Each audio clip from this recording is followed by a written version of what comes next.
I'm Karen Marinuzzi, and I'm an acquisitions assistant, and I've been at Beinecke, it will be 35 years on May 1st. I came in 1978, and I was hired by Miss Wynn. I worked in public services, and that's what it was called in those days, not access services. And then in the early 80s, the administration here decided that we should split the staff because we only had public services, and we would do public services activities and technical services activities. So I was put in the technical services department, and I've been there ever since.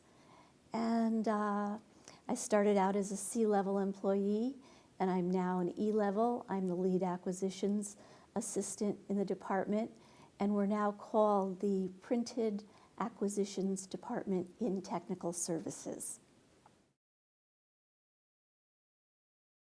My job has changed in many ways, and I think the most significant is the use of the computer. When I came, there were no computers here, and in the mid-80s, we got our first computer here, and we used to have to sign in to get a time to use it. And now we have computers everywhere. And we also worked primarily from print reference sources when we were seeking information, and now almost everything that we use for reference purposes is online, which makes life much easier. Well, the interesting thing is that you will learn something every day, and you will see things that you just can't imagine. And a couple of the most striking things I can think of is I held a book written by Galileo, but it had his own manuscript notes in it. He had, penciled in his notes, corrections, additions. And the other thing that I really just am amazed by is St. Thomas More's prayer book that he had in the Tower of London. But then we have modern, unusual things where we push the envelope as to what is a book. And a lot of these are artist books. We have Tamar Stone's Asylum Institution Sanitarium, and it's a doll's bed, or the size of a doll's bed, and it's got pillows and blankets and sheets. And the text of the work is embroidered on the pillow and the bedspread and the blanket and the sheets. So you turn back the different layers and you see the text, and it's just amazing. And I think one of the funniest things here was that at one time Beinecke had the big blast freezer on campus. So when people needed to freeze things in other departments, they would ask us and we would say yes. And we had to freeze a wildebeest for the Peabody Museum.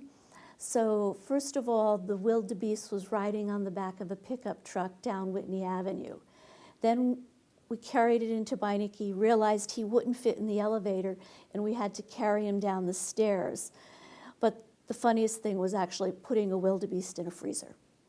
And it just things you can't imagine anywhere else.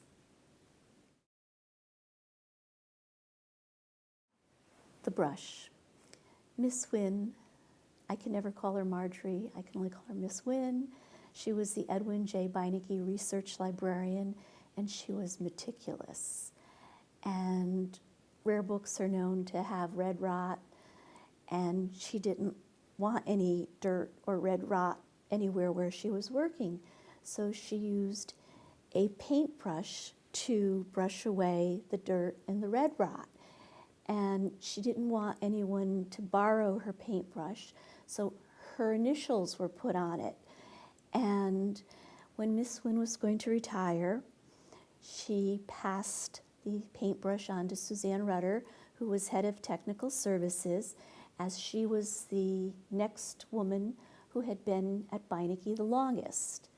So when Suzanne retired, she passed the paintbrush on to Krista Salmons, curator of the Yale collection of German literature.